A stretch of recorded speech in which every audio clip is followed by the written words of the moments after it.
Na Grécia Antiga, os gregos faziam uso de mnemônicos, que são técnicas como palavras-chave ou rimas, que ajudam a memória. Em 1582, o filósofo italiano Giordano Bruno, em A Arte da Memória, fornece métodos para memorização usando diagramas de conhecimento e experiência. Em 1932, Frédéric Barlet diz que cada memória é uma mistura de conhecimento e inferência. Em 1949, Donald Hebb, em A Organização do Comportamento, descreve como o aprendizado resulta de células cerebrais estimuladas ligando-se em, assembleias.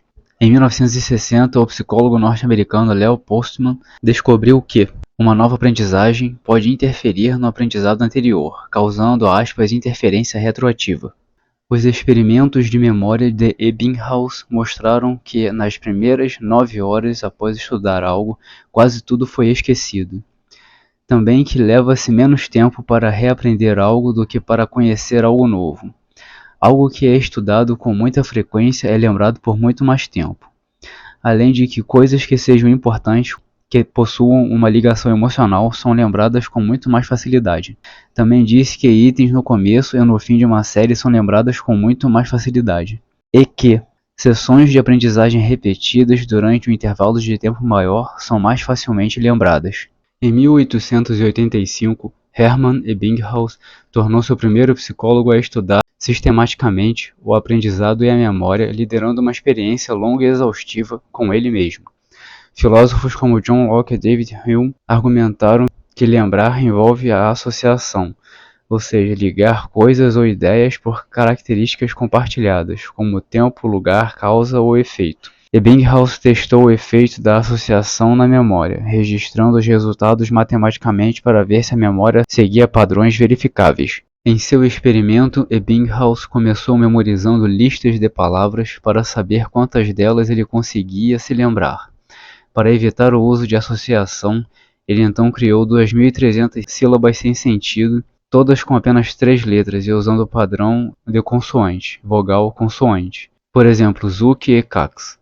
Agrupando-as em listas, ele olhou para cada sílaba por uma fração de segundo, pausando por 15 segundos antes de repassar a lista. Ele fez isso até que pudesse recitar uma série corretamente em velocidade. Ele testou diferentes comprimentos de lista e diferentes intervalos de aprendizagem, observando a velocidade de aprender e esquecer.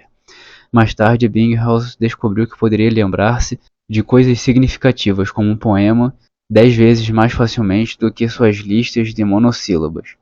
Ele também observou que, quanto mais vezes repetia o estímulo das sílabas sem sentido, menos tempo era necessário para reproduzir a lista.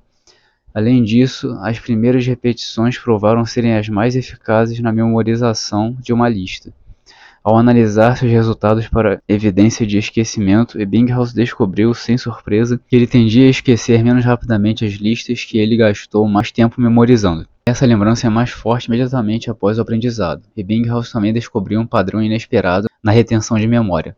Ele descobriu que há normalmente uma perda muito mais rápida da memória na primeira hora, seguida de uma perda ligeiramente mais lenta, de modo que depois de 9 horas, cerca de 60% foi esquecido. Após 24 horas, cerca de 2/3 de qualquer coisa memorizada era esquecida.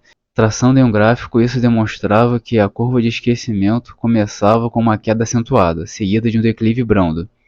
A pesquisa de Ebbinghaus lançou um novo campo de investigação e ajudou a estabelecer a psicologia como uma ciência.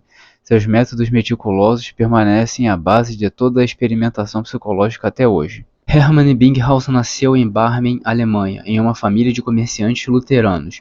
Aos 17 anos, ele começou a estudar filosofia na Universidade de Bonn, mas sua carreira acadêmica foi interrompida em 1870 pela Guerra Franco-Prussiana. Em 1873, completou seus estudos e mudou-se para Berlim, viajando mais tarde para a França e Inglaterra, onde realizou pesquisas sobre o poder de sua própria memória, começando em 1879.